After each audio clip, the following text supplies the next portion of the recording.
have the music, I'll take one prepared contribution from the floor. Saima Suleman.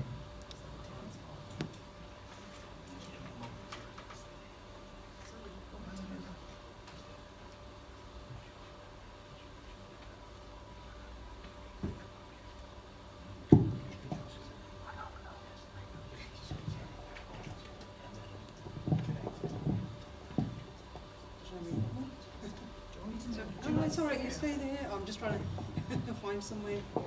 How long have I got? 5 minutes, okay. I'll try and stick to 5 minutes.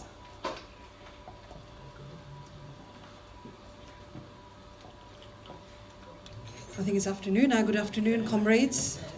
Peace and blessings to you all. My name is Saima Suleman, and I'm part of an organisation called British Kashmir Women's Council, based here in Birmingham. I belong to a family of migrants who have working class migrants, I'll say, who have contributed to Birmingham over the last 50 years. There's two kind of subjects that I'm going to try and briefly talk about today. And first of all, while we're here celebrating the contribution of workers across the globe, I want to bring your attention to the Kashmiri working class. So Kashmir is where I'm, my family have migrated from. So not a lot of people have probably heard about the Kashmiri working class. So I'm going to talk a little bit about historically about the Kashmiri working class. Since the 1990s, over 70,000 people, working class people, have been slaughtered in Jammu and Kashmir.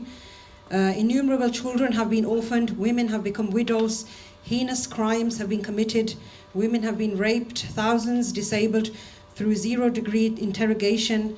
There's thousands more who have become psychiatric patients. The catch and kill policy of the state continues to this date.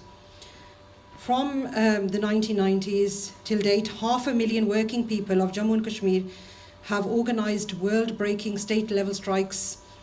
With courage and determination, they long for the peaceful solution of a 70-year-long outstanding struggle. They strike as protest against the ongoing gross human rights violations by security forces and task forces and mercenaries. Invariably, the power-yielding elite of New Delhi have always veered around the idea that political power has to be exercised through ruthless suppression of the democratic aspirations of the Kashmiris. Behind the tale of extremities lies the truth of everyday humiliation, of untold miseries. The dehumanization forces of state repression are deep-rooted in the interior villages of Kashmir, but these hardly get reported in the media anywhere. Repression of the working class in Kashmir is not a new issue. And since the 1990s, consistent protests have resulted in 683 dismissals of government employees, that's teachers and other working class employees, government employees. 24,000 workers have been detained and a further 400 brutally killed by security forces just for standing up for their rights. The Kashmir trade union movement support the people of Kashmir's right to self-determination and have historically supported the aspiration of Kashmiris in seeking a peaceful settlement to the Kashmir dispute. As a trade union equality officer and a Kashmiri, I felt it was very important to raise awareness of this issue on this day and hope that we can show solidarity with our Kashmiri brothers and sisters. And you can get further information on the desk there on Kashmir and what's been happening there.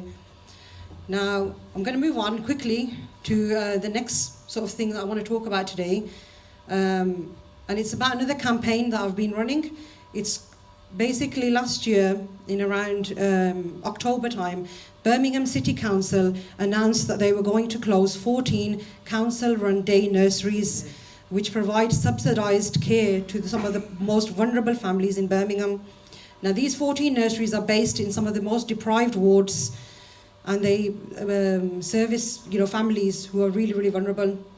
When I learned about this, I was shocked, horrified, and I began, with the support of other colleagues and campaigners, a parent-led group. which is called Save Birmingham Nurseries. I find it shocking that at a time where 50% of children living in Birmingham are under the poverty line, that the council are closing these nurseries. I thought it was disgusting. And the reason that the council give is that these nurseries are not sustainable. But what I've said time and time again, since when has public service been about making profits? And these nurseries, they offer much more than just childcare. You just have to go and visit the nurseries, talk to the parents, what they actually mean to our communities. There are parents, they are suffering domestic violence. There's language barriers. There's several barriers that, I could go on and on. There's a high proportion of children who attend these nurseries who are special needs. And, to get the same sort of level of service at that cost in the private sector is impossible. Now, during the consultation period, so the council had a consultation period which ran for a period of 3 months, and parents were encouraged to complete a survey. What the council did was they offered very little support to parents who needed support, whether it was digital, whether it was because of their language barriers, to help them complete the forms. Staff were given very limited time to actually sit down with parents and help them fill the forms, and the result was obviously they didn't get many response, which I think was appalling, and we've brought this up as a campaign group with the council, but they've done nothing about it. We were promised that the council have put together a document which I'm just trying to think remodelling plans, that's what they call them. So they've put remodelling plans together for each of these nurseries, and we've asked for those to be made public.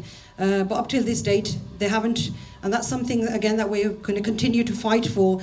There's lots of things that they can do before they go to that point where they have to close the nurseries. But the lack of support that the council have offered parents has been appalling. Now, the decision to whether to close these nurseries is going to be made in June. Now, there's a very short period. We've got about 4 weeks that we really need to push, get parents mobilised, get campaigners mobilised so we can fight to save these nurseries. The group has planned a lobby of the council on the 22nd of May, 22nd of May, and it's at 3:15. Now, there's some leaflets that we've got which gives more details. Stuart's got the leaflets with more details on which nurseries are closing and which wards they're on. And the way that you can help is, first of all, follow our Facebook page. It's called Save Birmingham Nurseries. The other thing is, if you can get involved in the campaign and visit parents, because obviously the parents, vulnerable parents, they're not very politically active. They don't know, what they can, what their rights are, what they can do. And we as campaigners, trade unionists, we can help them. We can support them to fight for their nurseries, and that's what we've been doing. So if we can get people who can visit these nurseries, speak to the parents, help them write to their local councillors, help them arrange meetings, go with them to meetings with their councillors, with their MPs. That would be brilliant. I mean, that's what our aim is in the next 4 weeks, to get out to all these nurseries and speak to parents and support them the best we can.